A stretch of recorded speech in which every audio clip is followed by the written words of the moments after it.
हाँ देखो, आज पहला चीज़ क्या था कि हर पेंटिंग जो तुम बनाए हो, ठीक है, अपना प्रोजेक्ट फाइल में उसका मीडियम वो सब तुमको जानना चाहिए। मतलब कि ये पेंसिल शेडिंग या पोस्टर कलर, एक्रेलिक, ये नहीं तो जो भी रहता है वाटर वाटर कलर।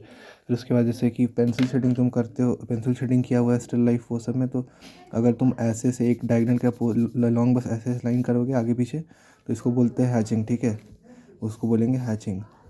अगर तुम एक डायगोनल का लॉन्ग भी करोगे एज वेल एज दूसरा डायगोनल का लॉन्ग, मतलब क्रॉस टाइप का, ऐसे भी तो ऐसे तो उसको बोलेंगे क्रॉस हैचिंग, ठीक।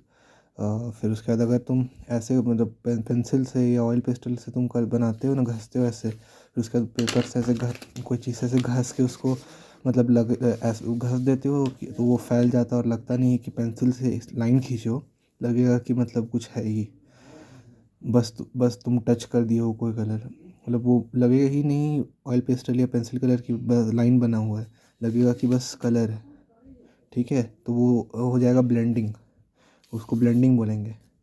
जैसे पर ये याद रखना, स्मजिंग नहीं बोलते हैं।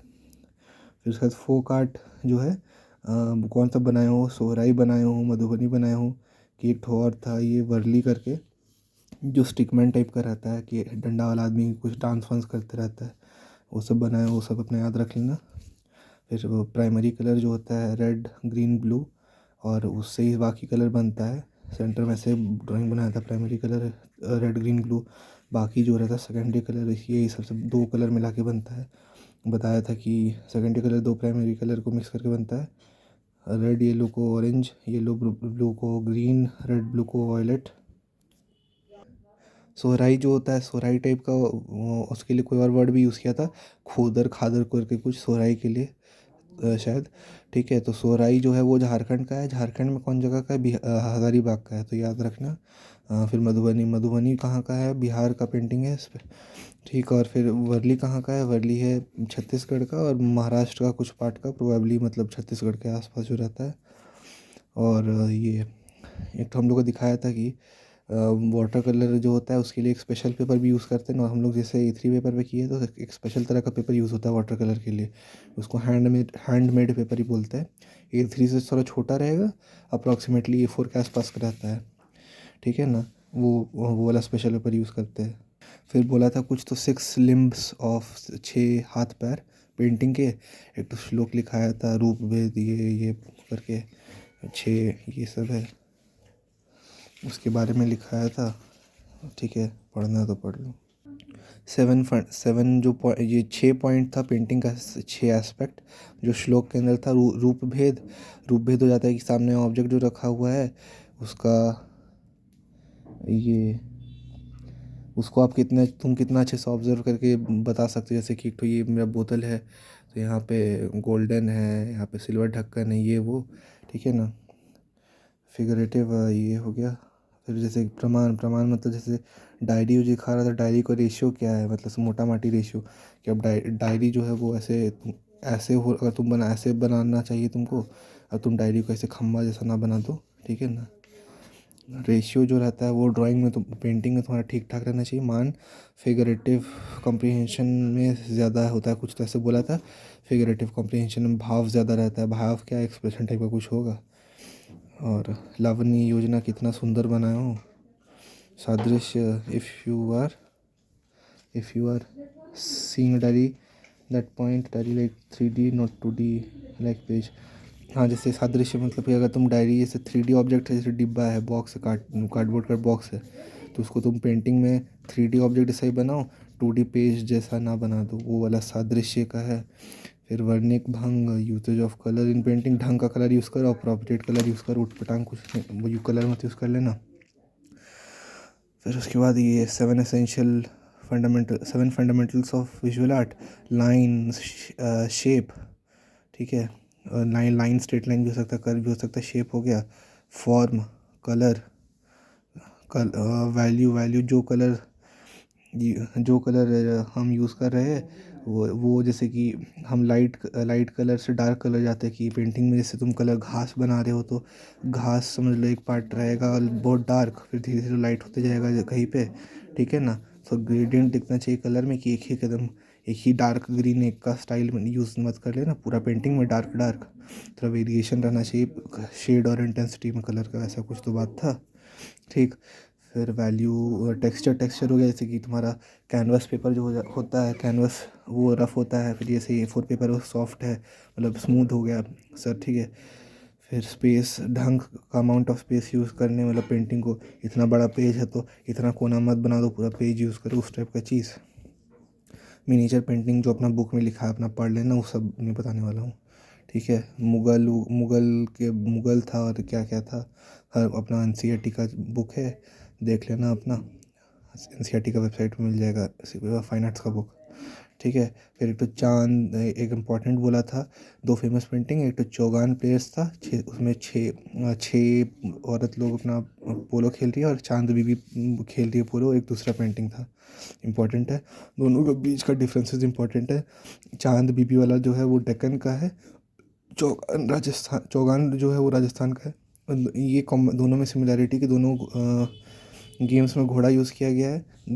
दोनों में नंबर ऑफ़ प्लेयर्स डिफरेंट है तो वो याद रख लेना, एक में शायद 6 है, एक में चांद बीबी है यार, वैसे मतलब एग्जैक्टली मुझे याद नहीं, देख लेना अपना पेंट बुक खोल के।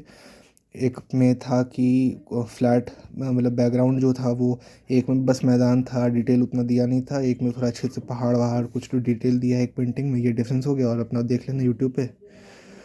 फिर एक तो कोई पेंटिंग का मरु रागनी करके, उसमें एनिमल था, वो इम्पोर्टेंट हो जाता है क्वेश्चन। ठीक है, शायद कुत्ता था ना, देख लेना पेंटिंग। फिर एक पेंटिंग पूछा था कि कौन सा पेंटिंग में हनी भी है, वो देख लेना ढूंढ लेना। फिर अगला बोला था कि रानी बनी ठनी के हाथ में क्या था, तो लोटस या वैसा कोई तो फ्लावर है, देख लेना। एक तो ये था।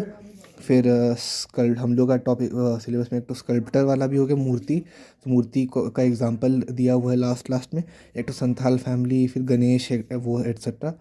फिर 3 फॉर्म या ways of making sculptor, plus करके, माइनस करके, मोल्ड करके। प्लस करके मतलब जैसे तुम मिट्टी का मूर्ति रहता है तो उसमें कैसे कि मेन पहले ये कमर पैर वो सब बनाते हो, फिर उसमें हाथ जोड़ते हो, नाक का छोटा छोटा पीस मिट्टी मिट्टी का उठा के बना के जोड़ते हो। ठीक है, तो मतलब तुम ऐड कर रहे हो मिट्टी को, मतलब मटेरियल को। फिर जैसे ये माइनस हो गया, पत्थर का मूर्ति बनाते हो तो पहले बड़ा पत्थर लेते हो, उसमें तोड़ते जाते हो, अब फेविकॉल से जोड़ोगे थोड़े। ठीक है ना, तो ओरिजिनल बड़ा पत्थर को तोड़ते जाते हो। ठीक। फिर मोल्ड, मोल्ड मतलब वही खाँचा में जैसे लोहा का लोहा को पिघला के डालते हो मोल्ड के अंदर, फिर कोई चीज़ बनता है। ठीक। नेशनल फ्लैग का सारा डिटेल याद कर लेना कि कौन, बहुत सारा वर्जन है पूरा नेशनल फ्लैग का जो 1947 के पहले बनाया गया था, अपना 10 क्लास का हिस्ट्री का बुक सब में था वो सब, फलाना ढिमकाना देख लेना। और सबका ये कौन डिज़ाइनर था, कौन साल में था, वो उसको कैसा दिखता था, उसको डिस्क्राइब करना पड़ेगा वो सब। ठीक, वो सब याद कर लेना। अभी नेशनल फ्लैग के बारे में थोड़ा पढ़ लेना। फिर प्रैक्टिकल में तुम्हारा दो चीज़ तुमको बनाना होगा, एक वाटर कलर टाइप का चीज़, ठीक है, और एक स्टिल लाइफ मतलब वही पेंसिल शेडिंग, सामने गमला रख देगा वैसा कुछ, या स्प्राइट का बॉटल रख देगा, तुमको पेंसिल शेडिंग करके उसको दिखाना है एक्सटर्नल को। और याद रखना कि वाटर कलर ही यूज़ करने बोला है, जो आज का टीचर था। एक्रेलिक और फैब्रिक कलर गलती से मत ले आना। ठीक। और फिर स्केच करने का वो सिंपल तरीका बताया था जैसे क्लास में, जैसे कि बॉटल अगर तुमको बनाना है, स्प्राइट का बॉटल बनाने मिला है, तो ऐसे तुम जैसे कि ढक्कन बना दो पहले। ठीक है। और फिर ऐसे डंडा ऐसे स्केल से ऐसे लाइन खींच दो, फिर एक ऐसे लाइन खींच दो। ठीक है, अक्रॉस में ऐसे करके। और यहाँ पे फिर यहाँ पे दो याद रखना कि ये वाला ये लाइन और ये लाइन इक्वल होना चाहिए, और फिर अपना ऐसे करके आउटलाइन बना लो। ठीक है, जैसे ऐसे रहेगा ऐसे ऐसे। ठीक है, अप्रोप्रिएटली ऐसे बोला था, इजी रहेगा, दिक्कत नहीं होगा। फिर ये सर बोले थे कि मोनो एक्सटर्नल से जुगाड़ करके मोनोक्रोम बनवाने देंगे कि इजी रहता है, पर अगर नहीं हो पाएगा तो अलग बात, तो अपना भगवान भरोसे तुम लोग। हर पे और हम लोग का जो बुक है NCERT उसका हर पेंटिंग जो है सारा का सारा पेंटिंग को अच्छे से देख के निहार के जाना, उसमें क्या क्या डिटेल है कि कितना आदमी है, कैसा आदमी है, क्या कपड़ा पहना है, कौन रंग का, क्या कौन रंग का टोपी टोपी पहना है कि नहीं, कितना आदमी है, क्या घोड़ा पे चढ़ा है, घोड़ा बिल्ली जानवर, कैसा पेड़ पौधा है, बैकग्राउंड में पहाड़ है, नदी है, क्या है, वो सब देख लेना। ठीक है। फिर बोर्ड एग्ज़ाम में कैसे लिखना है आंसर सब वो बता रहा था कि जैसे अगर क्वेश्चन आ गया तुम्हारा कोई पर्टिकुलर पेंटिंग जो है आता है हर साल, तो एक पर्टिकुलर पेंटिंग ऐसे डिस्क्राइब करना है, जैसे पेंटिंग दिया हुआ है, ठीक है, तुमको ऐसे पहले लिखना है नेम के पेंटिंग का नाम, नीचे में फिर अगला अगला लाइन में आर्टिस्ट का नाम, मीडियम क्या है मतलब वाटर कलर वो सब टाइप का होगा मीडियम, ठीक, कौन टाइम पे 19 सेंचुरी 16 सेंचुरी साल, कौन कलेक्शन में है, मतलब कौन सा म्यूज़ियम में है उस टाइप का, कौन देश में है। और वो बोला था कि जनरली क्या रहता है, राजस्थानी पेंटिंग, पहाड़ी पेंटिंग, मुगल पेंटिंग, ये सब जनरली और इनऑर्गेनिक केमिस्ट्री की तरह जनरली एक्सेप्शन हो सकते हैं, जनरली रहता है ये तीनों स्कूल का, राजस्थानी, पहाड़ी, मुगल का, national museum of new Delhi, ठीक है, नेशनल एन एम में रहता है, एन एम में। फिर एक बंगाली स्कूल का मेजरली रहता है नेशनल गैलरी ऑफ कुछ तो ऐसे करके था, हाँ नेशनल गैलरी ऑफ, तो उसका शॉर्ट फॉर्म था नगमा, अपना याद रख लेना और अपना देख लेना फुल फॉर्म उसका।